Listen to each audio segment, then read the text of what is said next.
My name is Elena Moretti, and until 8 weeks ago, I thought I understood the rules of life.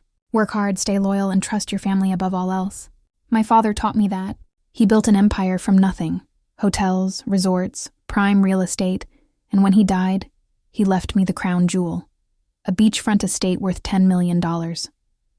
It wasn't just property. It was home, legacy, proof that I was the one he believed in.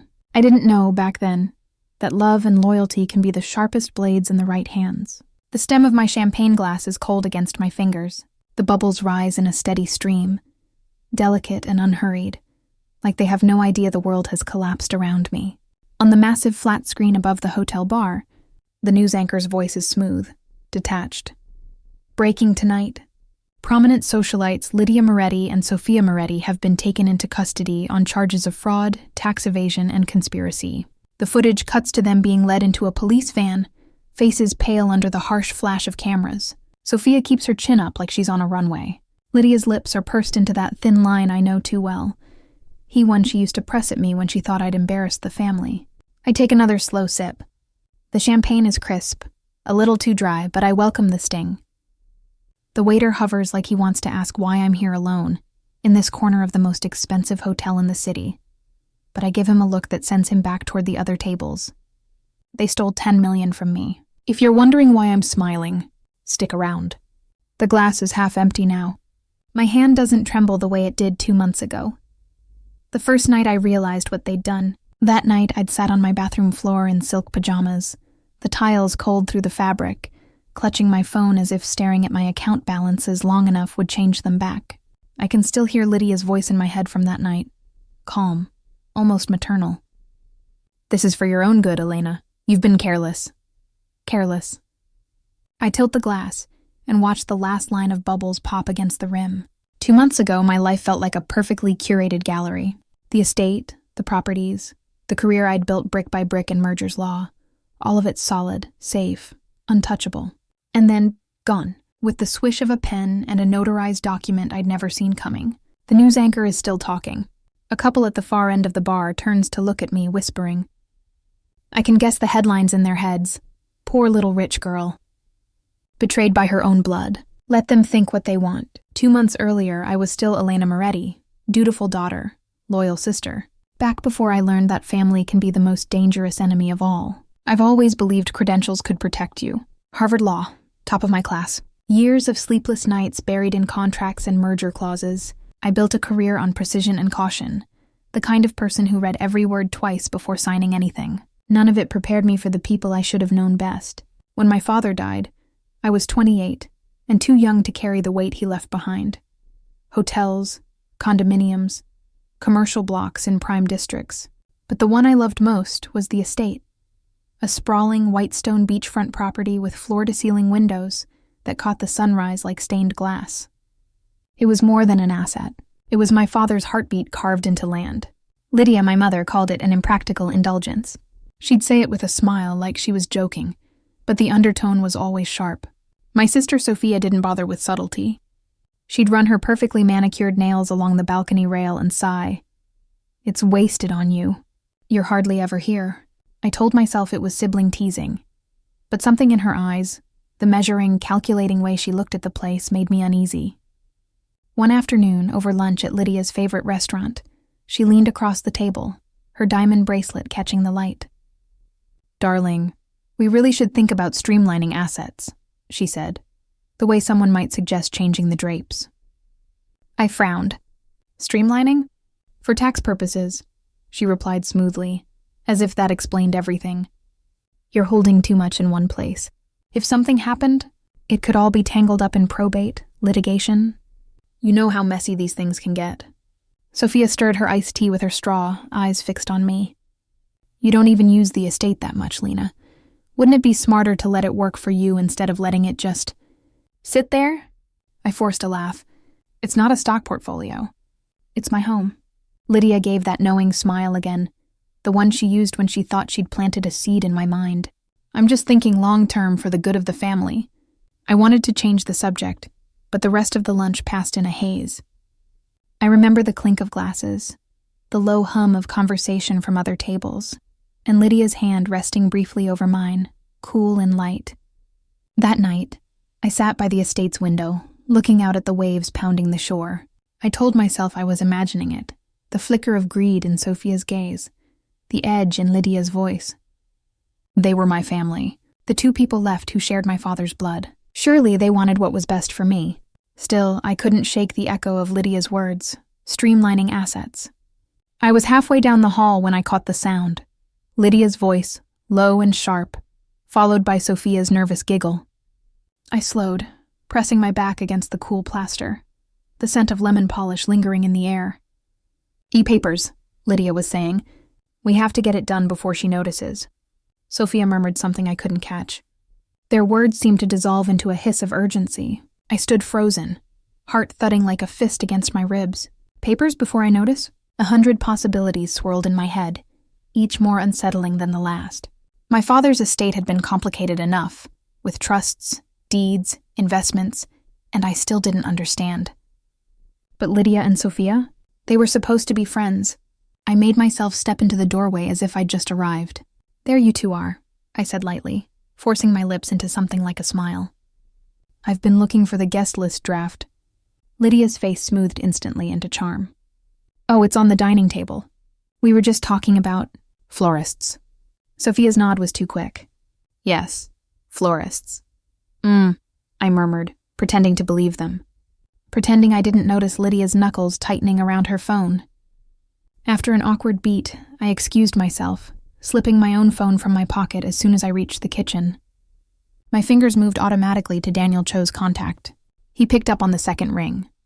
"Elena," he greeted, his tone warm but faintly curious. "It's been a while." "I know," I said, aiming for casual. "I need some advice, routine asset protection. You're still doing that sort of work, right?" He chuckled. "Still and always."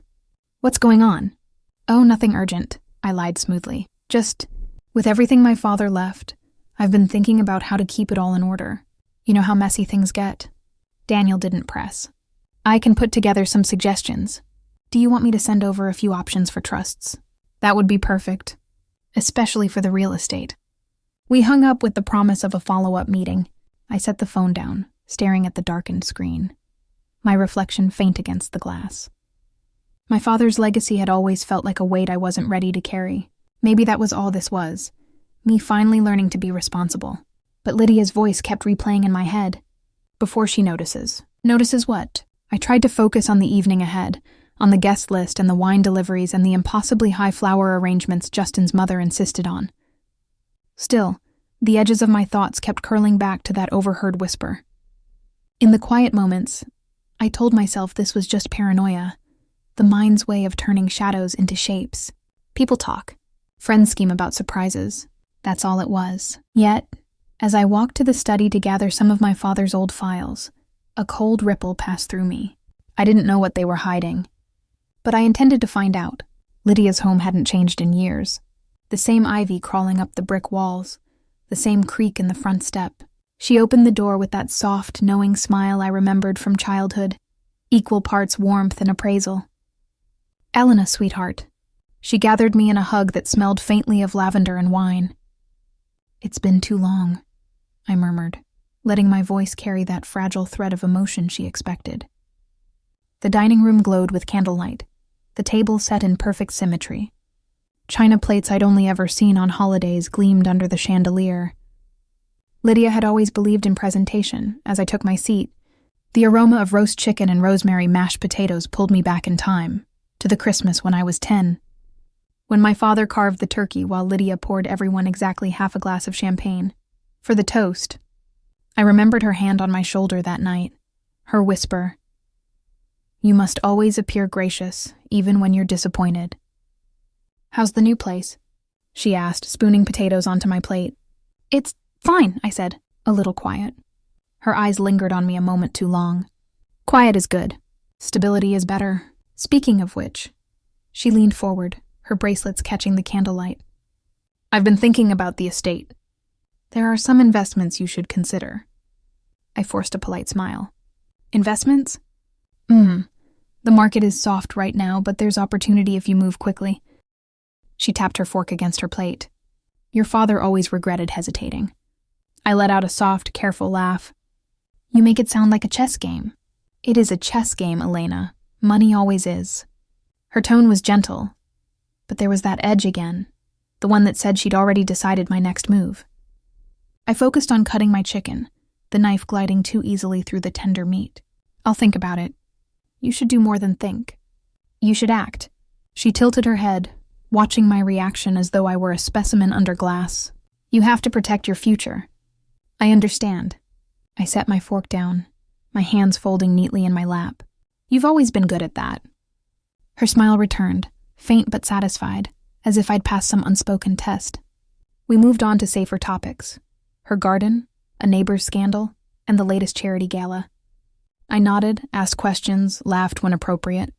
The rhythm was easy, almost hypnotic, and for a moment, I could almost believe in the softness of the evening. Almost. When dessert came, a delicate lemon tart, she placed a slice in front of me and said, I'm glad we had this talk, Elena. It's important we're on the same page. I picked up my fork, meeting her gaze. Of course, Lydia. But as the sweetness touched my tongue, I caught something else, faint, metallic, just enough to make my pulse jump.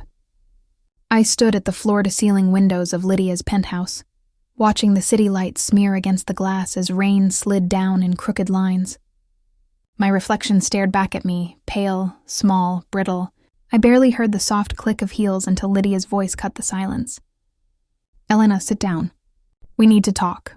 Sophia was already perched on the cream leather sofa, her manicured hands folded like she was attending a board meeting instead of whatever this was. I sat opposite them, clutching the edge of my chair as if it could anchor me. Lydia slid a slim envelope across the glass coffee table. We've taken care of some things for you. I opened it with stiff fingers.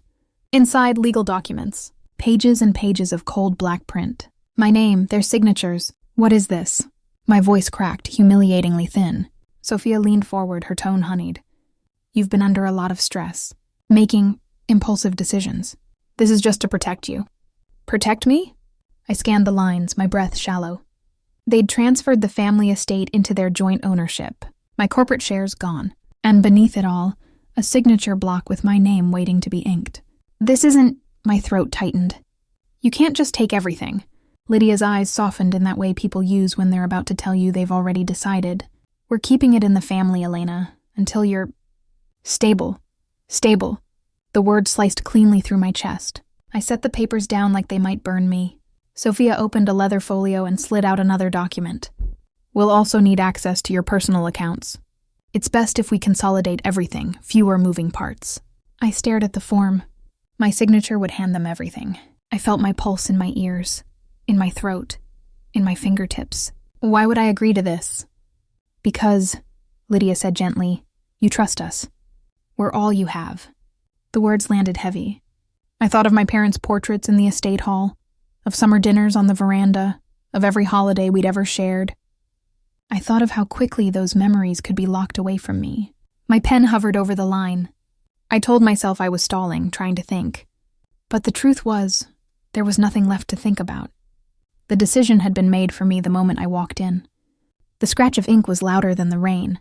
I signed once, then again, the black loops of my name binding me to their mercy. Thank you, Sophia said softly, taking the papers before I could change my mind. I folded my hands in my lap, feeling the hollow space where something, maybe everything, had just been scooped out of me.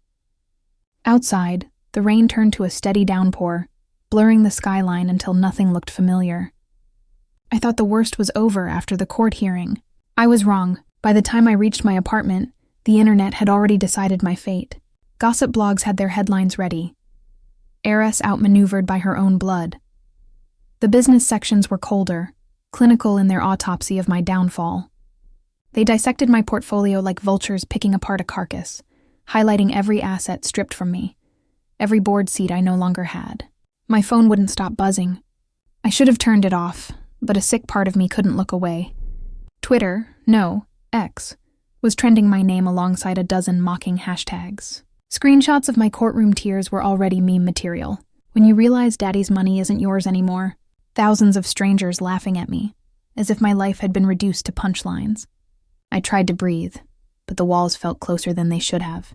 My own reflection in the mirror looked foreign, mascara streaks cutting through pale skin, hair hanging limp over my face. For a second, I thought of smashing the glass, just to stop it from staring back at me. Outside they were waiting. Cameras, microphones, the hiss of shutters firing like machine guns. I'd tried to slip out through the side exit, but they found me. They always find you. Alexandra, how does it feel to lose everything? Did your family set you up? What's next for you, OnlyFans? Their words cut sharper than they should have, each question designed to draw blood. I kept walking, head down, clutching my coat tighter, as if it could shield me from the flashbulbs. But they caught it, that moment. My knees buckled just enough, my hand brushing the courthouse steps as I steadied myself. Click, click, click. By the time I made it to the car, that single frame had already gone viral. The fallen princess. It was everywhere. Instagram, TikTok, even the evening news looped it between war updates and weather reports. I shut the door and locked it, hands trembling against the steering wheel. My phone lit up again. Heather's name. I stared at it until it went dark. The second it did, another call came, an unknown number. Then another. Then another. It was as if the whole world had been invited to witness my humiliation in real time, and no one wanted to miss their turn. When I finally pulled away from the courthouse, the mob chased the car for a block before giving up. But their voices stayed with me, echoing in my head, outmaneuvered, spoiled, finished.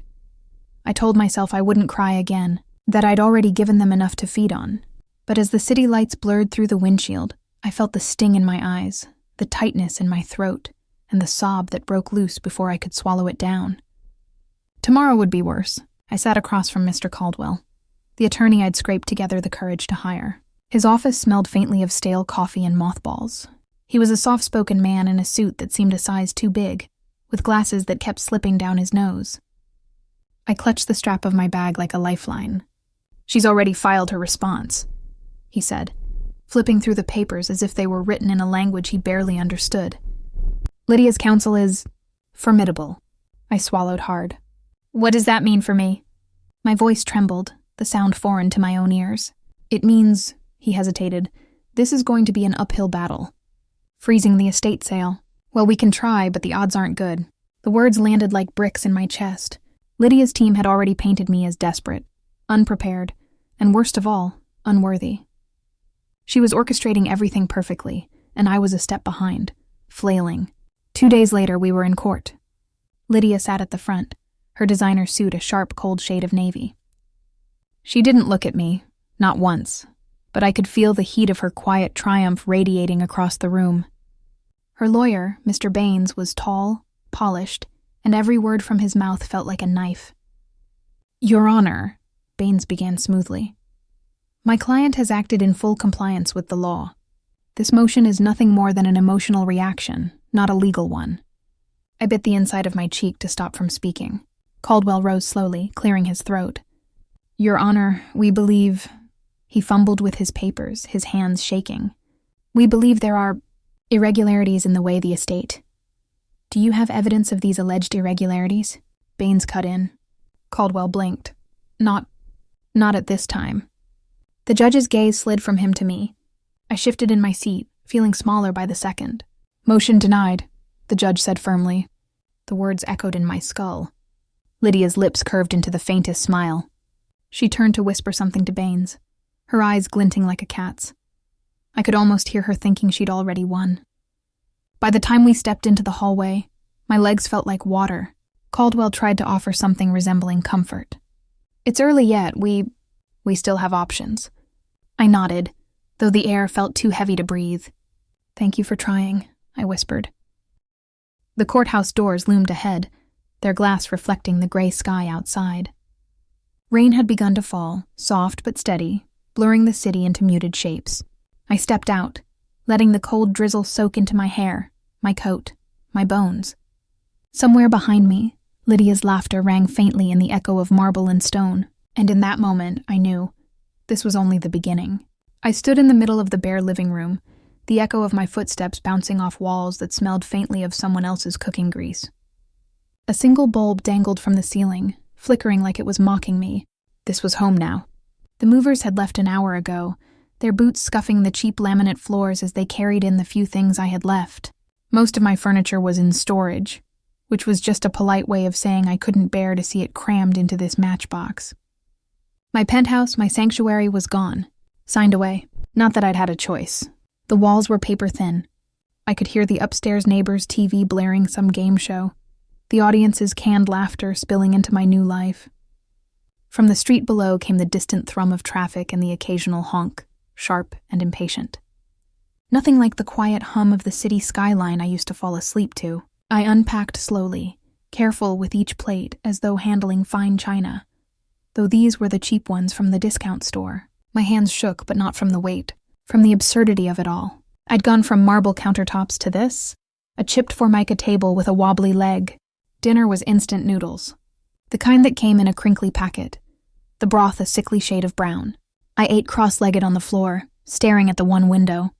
It overlooked a brick wall smeared with graffiti, angry words in neon spray paint I couldn't quite read. I used to dine beneath chandeliers, my wine glass refilled before I even noticed it was empty. Now my only company was the hum of the refrigerator, the faint buzz of a fly somewhere I couldn't see. I tried calling 2 people tonight. Neither picked up. Maybe they were busy. Maybe they didn't know what to say. Maybe it was easier to pretend they'd never known me than to hear my voice like this, small, tired, and cracked around the edges. I caught my reflection in the darkened window. My face looked different here, hollow, like the light had gone out behind my eyes. I thought of all the mornings in the penthouse, sunlight pouring in through floor-to-ceiling glass, my coffee warm in my hand. That version of me felt like a stranger. A car alarm went off outside. Someone shouted. A bottle shattered. I flinched at every sound, realizing the locks on the door looked flimsy, like they'd give way if someone leaned too hard. I lay down on the mattress, no bed frame, just the mattress on the floor. The springs pressed into my spine. The city's noise seeped through the walls, refusing to let me forget where I was. I closed my eyes and tried to imagine silence. Safety. Home. But all I saw was the empty space where my life used to be. And the gnawing thought that maybe this was just the beginning of how far I could fall. The television screen glowed in the dim living room, casting blue light over the untouched mug of tea on the table. My hands curled around it for warmth I couldn't feel. Sophia's face filled the screen. Perfect hair, perfect makeup, that familiar, infuriating little smile playing on her lips. She looked straight into the camera, and I could almost hear the satisfaction in her voice before the words even left her mouth. "Elena's learning responsibility the hard way," she said, her tone dipped in sugar but sharpened with glass. The news anchor laughed lightly like Sophia had just delivered a clever joke. My stomach tightened. I'd thought I could tune it out, let her voice blur into background noise, but every syllable landed like a blade. My name, dragged out of her mouth, sounded small, pitiful. "She's been through a lot recently," Sophia continued, pretending to soften. "But this is what happens when people don't think about the consequences of their actions." My breath caught. Consequences. As if I hadn't already been paying for weeks. No, months. As if my life hadn't been dismantled in front of strangers who thought they understood me. The camera cut to a still image. Me, leaving the courthouse last month. My hair damp from the rain, my coat clinging to me like a second skin, my eyes downcast. They loved that picture. They'd used it a dozen times already. The perfect image of defeat. I didn't recognize that woman. The tea had gone cold in my hands, but I didn't move. My throat tightened as Sophia's smile widened. Sometimes life teaches lessons we're too stubborn to learn on our own. The anchor nodded sympathetically, as though Sophia was some benevolent figure offering the world her wisdom. I didn't hear the rest. A single tear slipped down my cheek, uninvited and unwanted, but I didn't bother to wipe it away. It would have been pointless. There was no one here to see it. No one to understand that it wasn't just her words, but the way she said them. Like she'd already won. The screen flickered to a commercial. I set the mug down carefully, as though any sudden movement might shatter it. The room was too quiet now, too still. I could hear the hum of the refrigerator in the kitchen, the ticking of the wall clock above me. Both sounds seemed louder than they should be, pressing against my ears. The urge to switch off the TV was strong, but my hand stayed in my lap. My fingers were trembling, and I didn't trust them not to betray me. The commercial ended, and the news returned, But I didn't look up. I just stared at the dark swirl of tea in my mug, willing my heartbeat to slow. Somewhere, the clock ticked again, and I wondered how many more of those ticks it would take before something finally broke. The sun was merciless that afternoon, burning against my skin as I stood on the boardwalk, staring at the sold sign hammered into the sand outside the beachfront estate. The wind tugged at my hair, but I couldn't move. My chest felt hollow, scraped clean. "They're wiring the funds tonight," Lydia said, her voice sharp and efficient, as though $10 million were just another transaction. "The buyer's agent is handling everything offshore." "Who is it?" I asked, my voice quieter than I intended. My throat was raw. She exchanged a glance with Sophia before answering. "An overseas client. That's all you need to know." "That's all I need to know?" The words slipped out harsher than I meant. People were walking past, tourists with cameras, children licking ice cream, and I suddenly felt their eyes on me. Sophia sighed, her sunglasses hiding whatever she was thinking. "Elena, it's done. There's no undoing it now." I nodded, but the pressure inside me swelled until I thought I might choke on it. My hands were shaking, not the delicate, subtle tremor of quiet sadness, but something raw. "I built my life here," I said, louder this time. My voice cracked, jagged and uneven. A man in a baseball cap slowed his pace, watching us. "Every memory I have that's worth keeping is inside that house. And you?" My breath hitched, cutting me off. Lydia reached out like she might touch my arm, but I pulled back. "Don't," I said. "Elena." She kept her tone low, but it carried that edge, practical, unyielding. "You'll thank us eventually." "This is the right move." "The right move for who?" I demanded, my voice slicing through the air before I could stop it. People turned. I felt their curiosity prickling my skin. 100 invisible needles. Sophia muttered something under her breath, but I couldn't make it out over the roaring in my ears. I pressed my palms to my face, as if I could block everything out.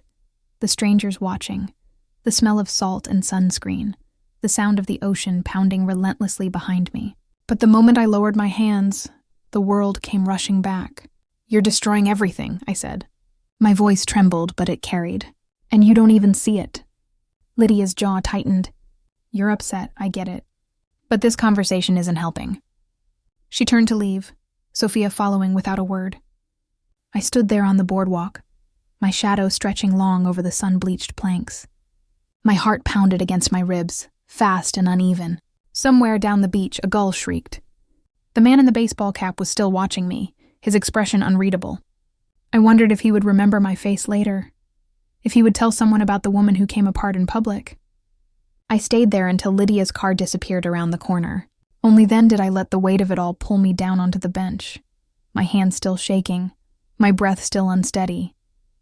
The ocean didn't care. It kept rolling in, swallowing the shore. I sat on the floor, knees pulled tight to my chest, the radiator clicking in the corner like it was counting down to something I couldn't name. My apartment smelled faintly of burnt coffee and damp laundry, the kind of scent that seeps in and stays, no matter how much you scrub. I'd stopped trying. The phone lay face down beside me. I could still see his last text in my head, 3 words that looked more like an accident than a message. "We're done here." No explanation, no apology, just the period, like a slammed door. My eyes burned, but I wasn't crying. Not yet. Instead, I stared at the paint flecking off the baseboard, tiny curls of white and gray, layered like the years stacked on top of each other in this place. I could hear my father's voice, unexpected and unwelcome. "Greed eats itself if you feed it the right bait." I used to roll my eyes at him when he said things like that. He'd been a man of rules and riddles, the kind of person who spoke in warnings that didn't make sense until it was too late. But tonight the words felt heavier, like they'd been waiting for me to remember them. I told myself I was thinking about them only because I missed him. Because when you lose everything else, you reach for the last thing that felt solid, not because I was looking for meaning in them, not because they fit. I let my head fall back against the wall. The plaster was cold through my hair. Above me, the neighbor's footsteps moved back and forth, over and over, like someone pacing. I closed my eyes and tried to block it out, but every step seemed to land inside my chest. My mind drifted back to earlier, to the way Justin's face had looked the last time I saw him. Not the hotel room.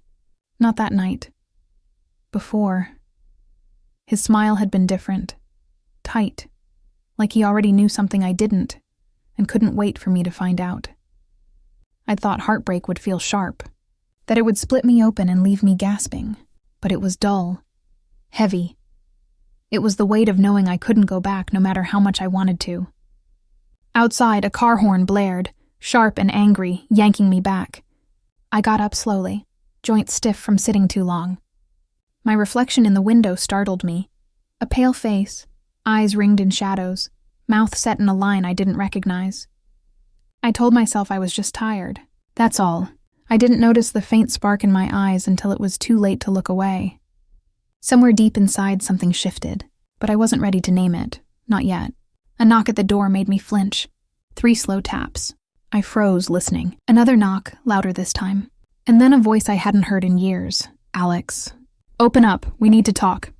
The cafe was nearly empty. The kind of place where secrets could breathe without being overheard. Rain pattered against the window, a soft percussion that covered the tension between us. Daniel sat across from me, his hands curled around his coffee cup as if the heat might give him courage. You wanted to meet in person, he said, eyes searching mine. Why? I leaned forward, lowering my voice. Because I'm tired of playing dumb. His jaw tightened. What's that supposed to mean? The property you bought from me, I said, letting the words roll slowly off my tongue. Wasn't real. The deed, a beautiful forgery. Every signature, every stamp, mine. He blinked, the blood draining from his face. That's no. We saw the records. Records I arranged for you to see, I interrupted. You think I'd hand over my life's work without making sure you hung yourself with it? Daniel's chair scraped back an inch. If you're trying to scare me, I'm not trying, I said. I'm just telling you how it is. The $10 million you transferred? It's sitting in an account with my name on it. You'll never touch it again. He stared at me, throat working as if swallowing words that might choke him. You said you were ruined. I allowed a small smile. I needed you to believe that. Every tear, every late-night phone call about my losses, it was bait. And you and your friends bit down so hard you cracked your own teeth. The rain outside turned heavier, streaking the glass in silver lines. Daniel's hand twitched toward his phone, but he stopped. This is blackmail. No, I said, shaking my head. This is prosecution. You committed fraud, Daniel. Wire transfers, forged valuations, interstate transactions. You'll be lucky if the FBI lets you make a deal. His voice was tight, almost a whisper. You can't prove. I can, I said, sliding a flash drive across the table. And so can they. The moment I walked in here, the clock started. In 20 minutes, they'll have this conversation recorded, synced to your file. He didn't touch the drive. Didn't even look at it. His gaze was locked on me, as if seeing me for the first time. Not the tear-streaked girl he thought he'd broken, but the woman holding the blade. What do you want? He asked finally.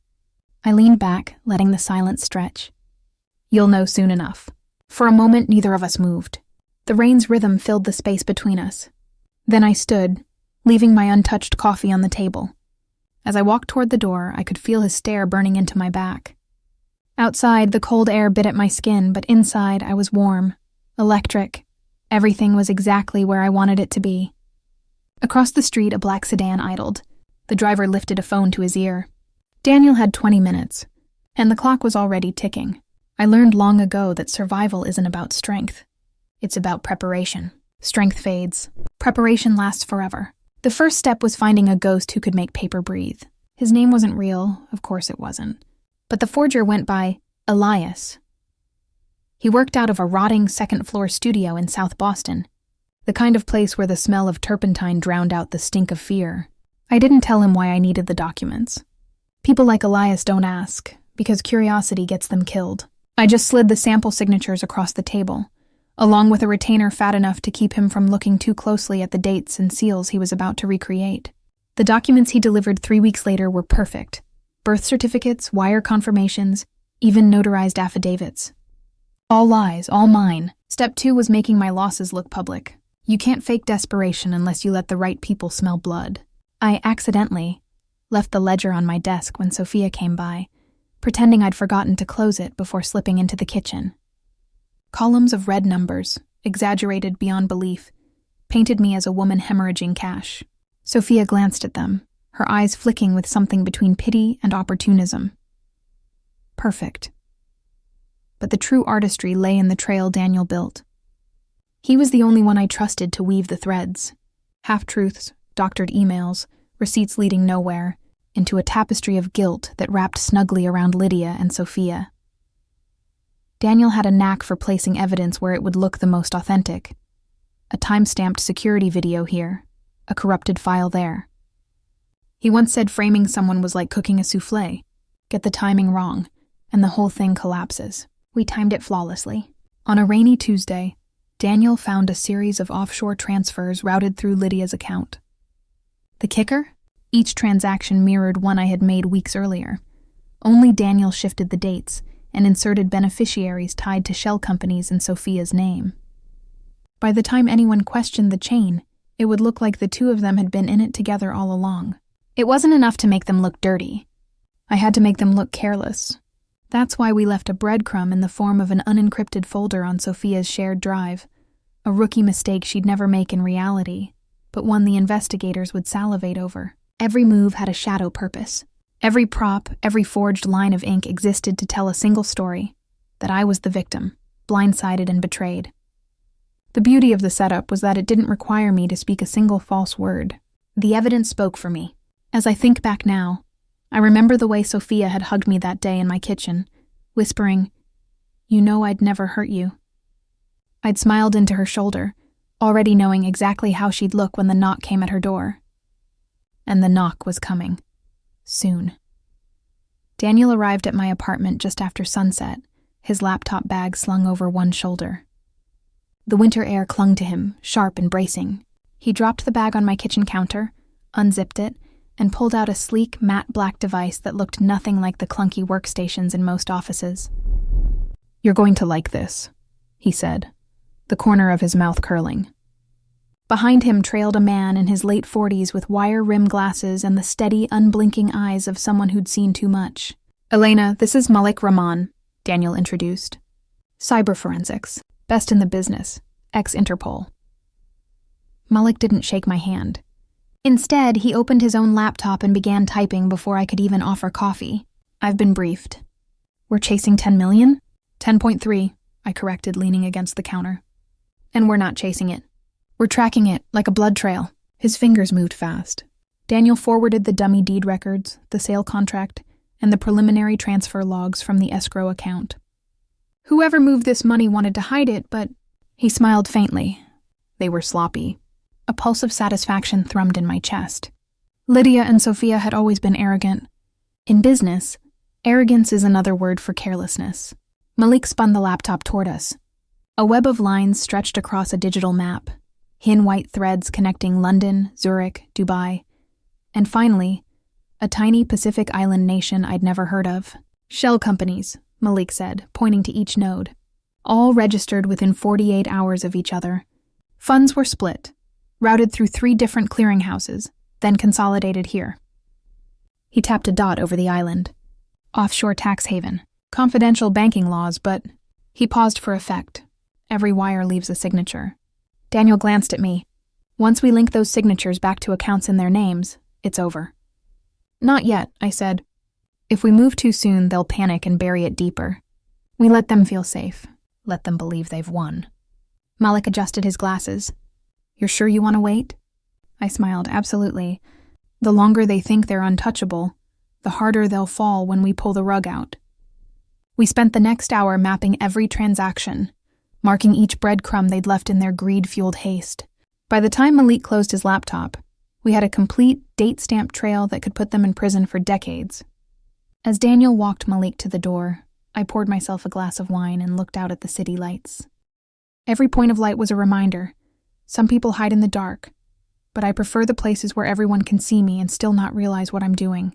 When the door closed behind them, I sipped and thought about my mother's voice the night she told me she'd saved me from myself.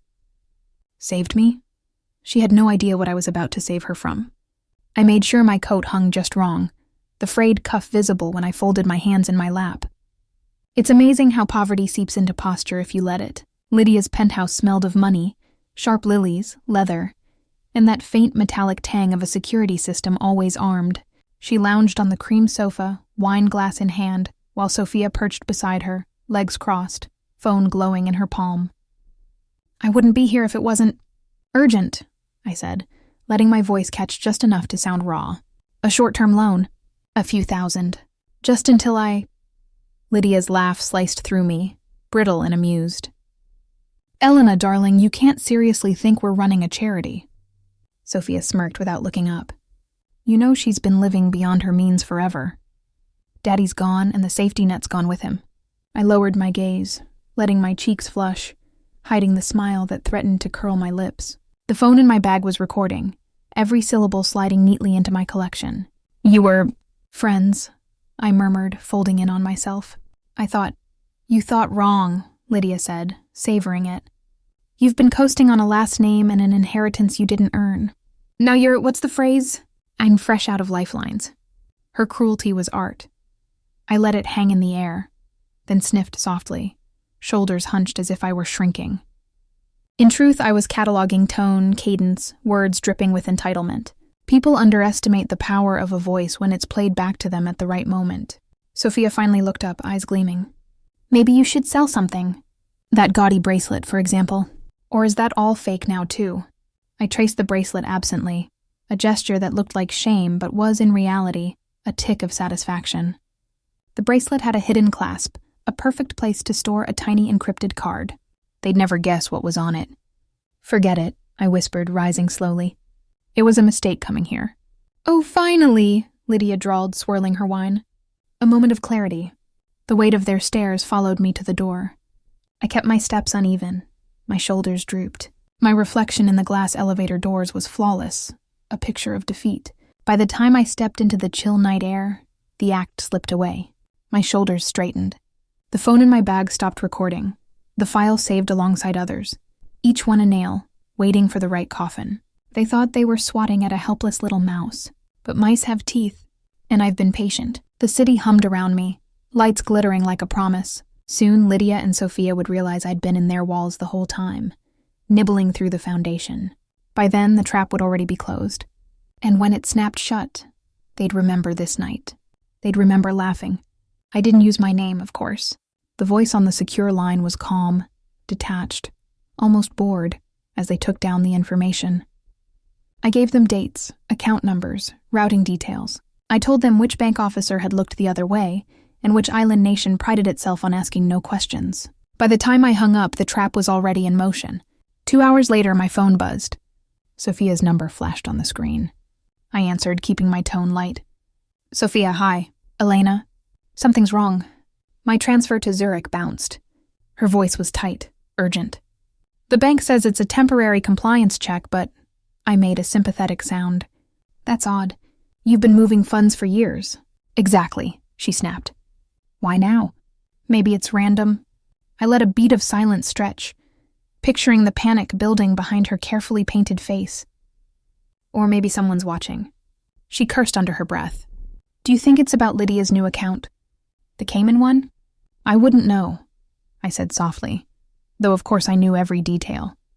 After we hung up, I called Lydia. "Elena?" she answered, crisp as always. "I'm on my way into a meeting. This won't take long. Have you checked your account today?" "No, should I?" The faintest edge crept into her voice. "Perhaps," I murmured. There was a pause, then the sharp sound of keys clicking. Her inhale was audible even over the static. "What the hell?" "My wire to Geneva is pending. They never hold my wires." "That's strange," I said, leaning back against the window, watching the city lights flicker like embers. "Could it be a system glitch?" "Don't be naive," she hissed. "This feels deliberate." I smiled where she couldn't see me. "Well, I'm sure you'll get it sorted." Her tone cooled instantly. "If you hear anything, you tell me. Understood?" "Of course, Lydia." We ended the call and I stared at my reflection in the glass. My pulse was steady. My hands were still. The beauty of an anonymous tip is that it leaves no fingerprints. It slides into the machinery of bureaucracy, hidden among the noise, and by the time anyone notices, the wheels are already grinding forward. I imagined the investigators, somewhere in a cramped office lined with filing cabinets, pulling up transaction histories, cross-referencing shell companies, running names through their databases. Lydia's, Sophia's. The first strike was never meant to destroy. It was meant to destabilize, to make them second-guess every move, to keep them awake at night, wondering how much I knew. I poured myself a glass of wine and let the satisfaction settle over me. They thought they were untouchable. Not anymore. Tomorrow the calls would come again, harsher, more desperate. And I'd answer them, the concerned friend, the loyal confidant. But tonight, I watched the lights in the distance and waited for the sound I craved most, the first crack in their voices. I chose the restaurant for its privacy, not too empty to arouse suspicion, not too busy to drown out my voice. The kind of place where conversations vanished into the warm clink of silverware and the hum of low jazz. Richard arrived first. His handshake was firm, but his eyes darted toward the door as though Lydia herself might walk in and catch him consorting with the enemy. Perfect. Richard, I smiled, letting my tone suggest an old, unshakable trust. It's been too long. He cleared his throat. I heard about the estate. I gave him a practiced shrug. It's fine. Lydia's always been decisive. I leaned in slightly. But sometimes decisiveness turns reckless. His brow furrowed. The hook set. By the time Marcus joined us, Richard was already stirring his coffee like it had personally offended him. I let them talk first, swapping pleasantries, letting old grievances bubble up in their own time. The trick wasn't to tell them Lydia was dangerous. It was to make them remember they'd always suspected it. She's expanding too fast, Marcus said eventually. Half those projects won't see profit for years. I let my gaze drop just for a beat, as if considering whether to say the next words. My father always believed in stability. Measured growth. That's why you trusted him. Lydia, she doesn't believe in breaks. Silence. Then Richard muttered, She's risking all of us. I sipped my wine, hiding my satisfaction behind the rim of the glass. If she had fewer resources, she'd have to slow down. Reconsider her priorities. I didn't push further, let them connect the dots. When they left, I lingered, feigning distraction with my phone until the next name on my list appeared at the bar. Evelyn, my father's longest-standing ally, whose loyalty had always been bought with results, not sentiment. She didn't bother with small talk. What's your angle? I admired that about her. No angle. Just concern. Lydia's vision doesn't match what my father built. And if she fails, everyone tied to her will feel it. Her eyes narrowed. And if she succeeds? Then she'll own you. Every last one of you. You know, Liddy, once she doesn't need you, you're expendable. Evelyn said nothing, but the tight line of her mouth told me enough. By the time I stepped outside into the cool night, I could feel it, the first cracks forming in her foundation. These weren't open rebellions yet, but they were thoughts, whispered hesitations, and hesitation was contagious. As I walked toward my car, the city lights reflected in the puddles at my feet, fractured into dozens of shimmering shards. All I had to do now was wait for those fractures to spread, and when they did, Lydia would look around and find her kingdom had no pillars left to hold it. They're eating each other alive now. From my table by the window, I watched Lydia stalk into the cafe first, her sunglasses too large for her narrow face, like armor she hoped would make her look untouchable. It didn't. Her hands shook when she lifted her cappuccino. Sophia arrived 5 minutes later, her smile brittle enough to cut glass.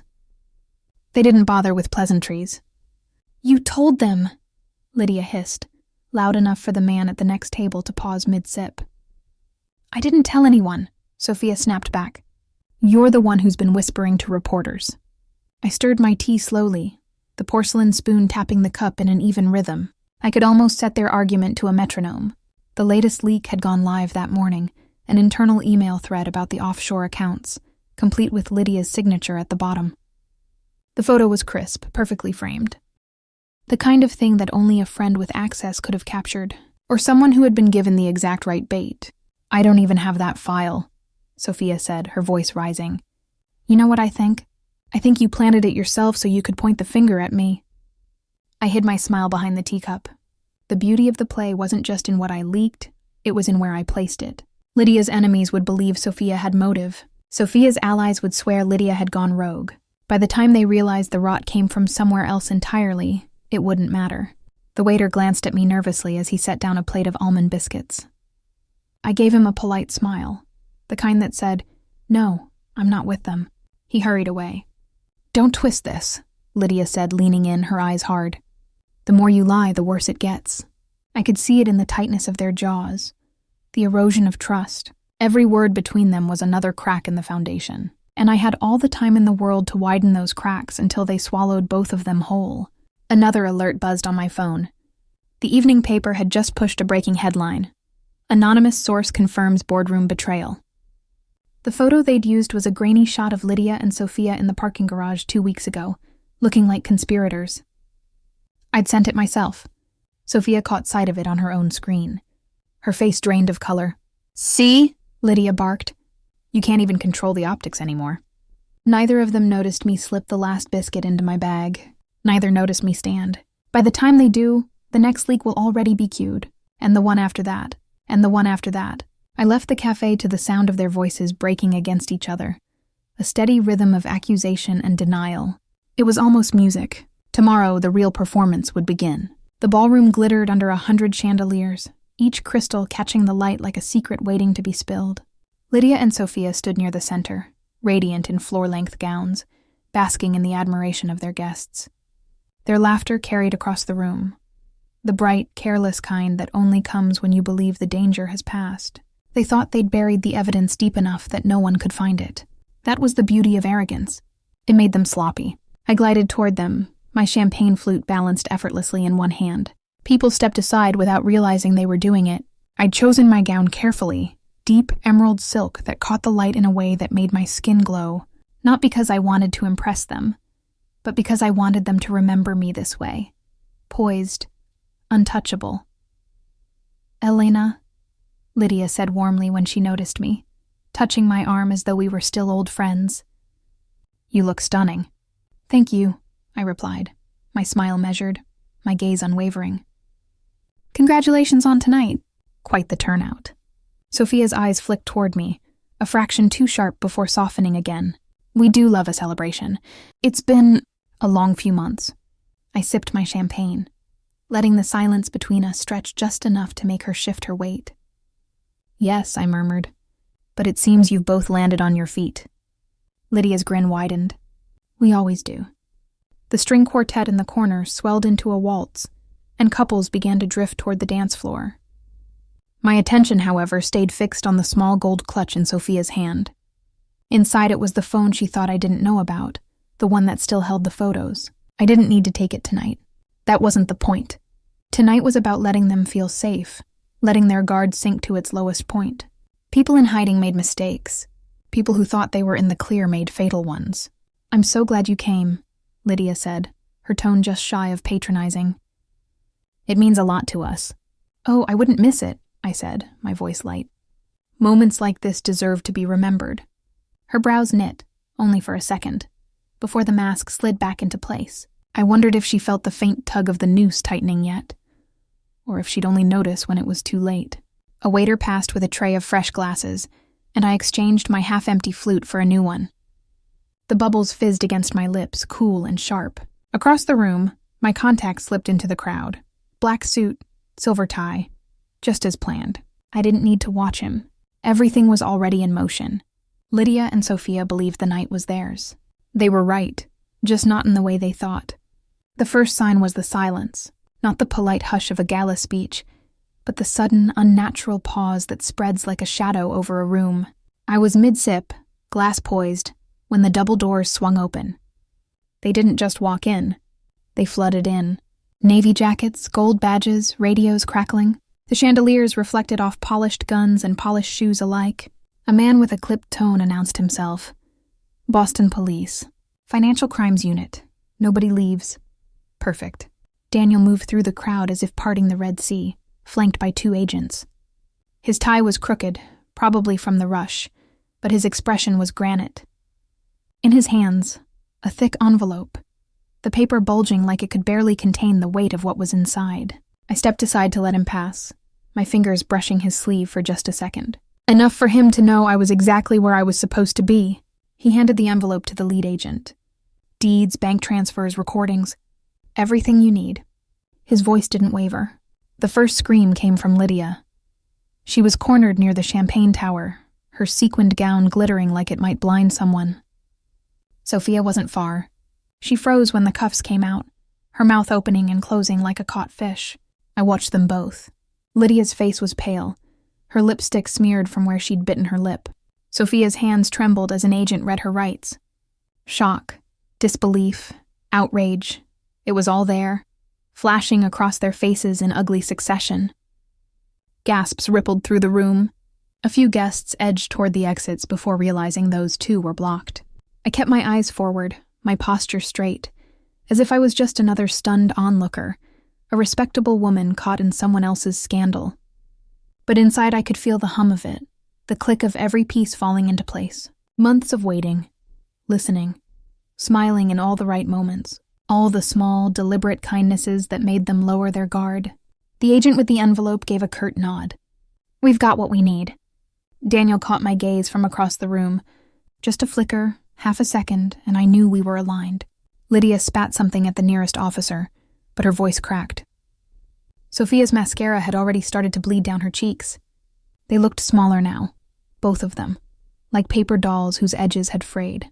The crowd began whispering, the sound low and frantic, like the hiss of a lit fuse. No one looked at me for too long, but I could feel their questions simmering. Who else knew? Who else was involved? As the agents led Lydia and Sophia toward the doors, the marble floor echoed with the sharp click of heels and the rattle of chains. I smiled into my glass, just enough for the champagne to tremble. The night was far from over. The news ticker scrolled across the bottom of the screen in a satisfying loop. Each word better than the last. Heiress outsmarts greedy family in daring sting. I leaned back on the hotel bed, the crisp sheets cool against my skin, and sipped my espresso. They'd finally gotten it right. For weeks, I'd been painted as the fragile victim, the girl who'd lost everything. Now the narrative had flipped, and I hadn't even needed to lift a finger this morning to make it happen. On screen, a panel of experts debated whether my meticulous planning could have been orchestrated without professional help. One man insisted it was impossible. I smiled into my cup. The anchor read another headline: Elena Marlowe, Intelligence Underestimated. About time, I murmured. The phone on the nightstand buzzed. I let it ring twice before answering. Elena. It was Rachel, her voice bubbling with disbelief. Have you seen the Times? The Journal? You're everywhere! I've glanced, I said, keeping my tone measured. Excitement was for amateurs. They're calling you, wait for it, a strategic genius. I let the silence stretch, enjoying the weight of the words. Not bad. Rachel laughed. You're ridiculous. How does it feel? I considered the question. How did it feel to see months of careful positioning, of late-night calls and timed leaks, all pay off exactly as I'd drawn it on my mental blueprint? How did it feel to watch the very people who'd tried to destroy me scramble to rewrite history, pretending they'd supported me all along? It feels, I said finally, exactly as it should. There was a beat of quiet on the line. You planned this from the beginning, didn't you? I didn't answer. She knew me well enough to understand that silence could be its own confession. Across the room, the TV switched to footage of my uncle storming out of the courthouse. His face was red, his jaw clenched tight. The chyron beneath him read, Family feud ends in public humiliation. I almost pitied him. Almost. Anyway, Rachel continued, people are already speculating about your next move. Someone suggested a book deal. I laughed softly. One thing at a time. In truth, I already knew my next move. It was sitting in an encrypted file on my laptop, marked with a name no one would connect to me. But letting them wonder was half the fun. Another buzz, a text this time, from a number I'd been expecting. Just 2 words, it's done. I set the espresso cup down and glanced at the clock. Perfect timing. Rachel, I said, my voice calm, I need to go. Something's just come up. I hung up before she could ask, my gaze returning to the scrolling headline. Heiress outsmarts greedy family and daring sting.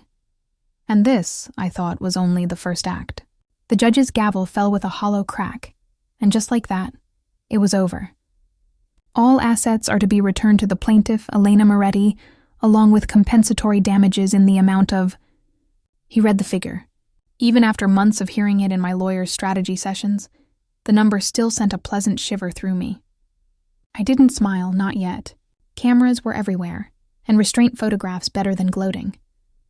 Beside me, Grant, my attorney, whispered, "You just won the war." "No," I murmured back, my gaze fixed on the defendants.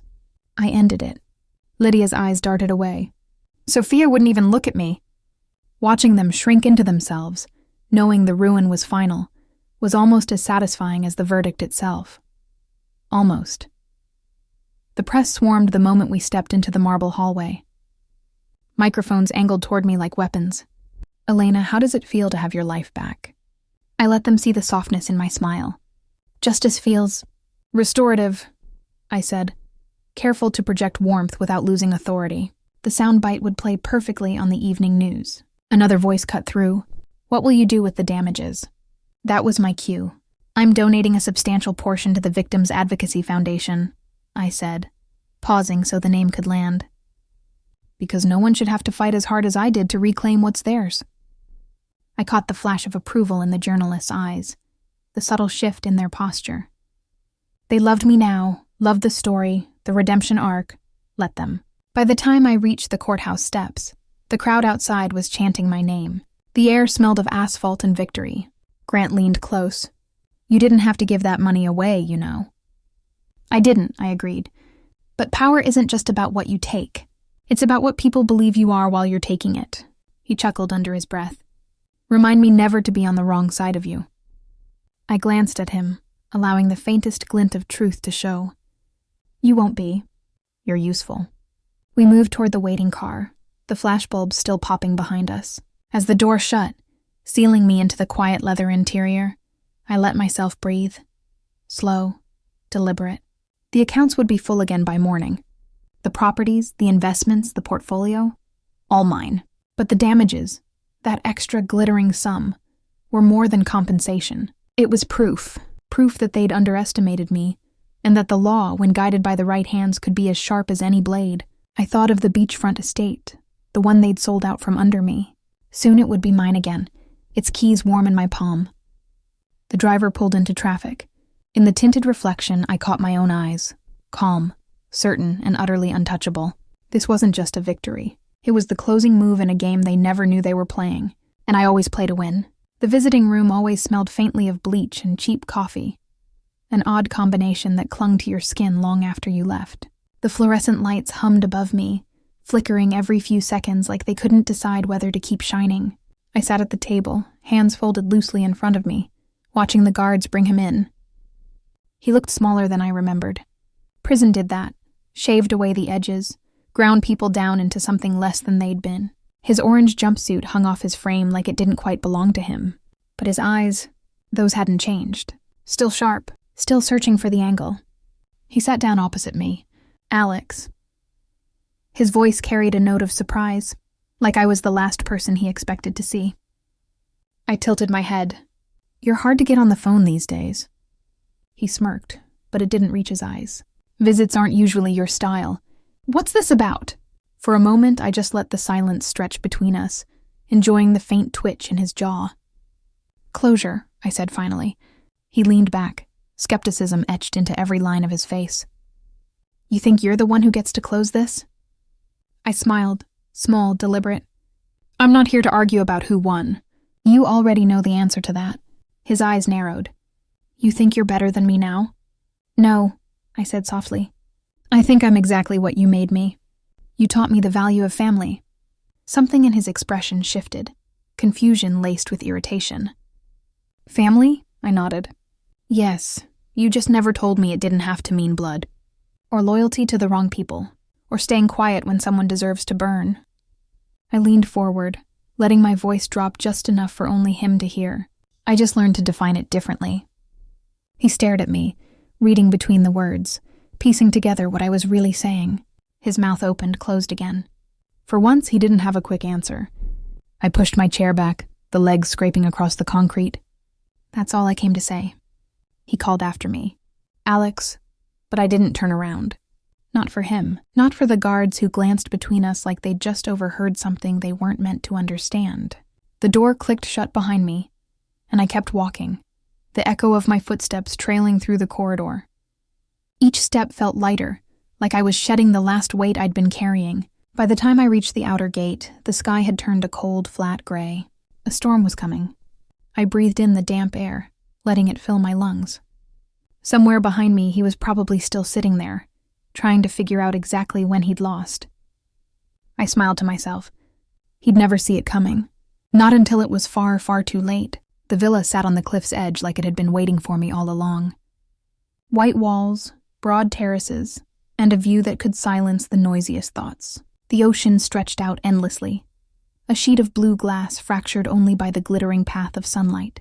I stepped out onto the balcony, barefoot, letting the morning air wrap around me. It smelled of salt and something sweet from the wildflowers that crept along the stone steps. Below, waves curled and broke against the rocks in a rhythm that felt like my own heartbeat.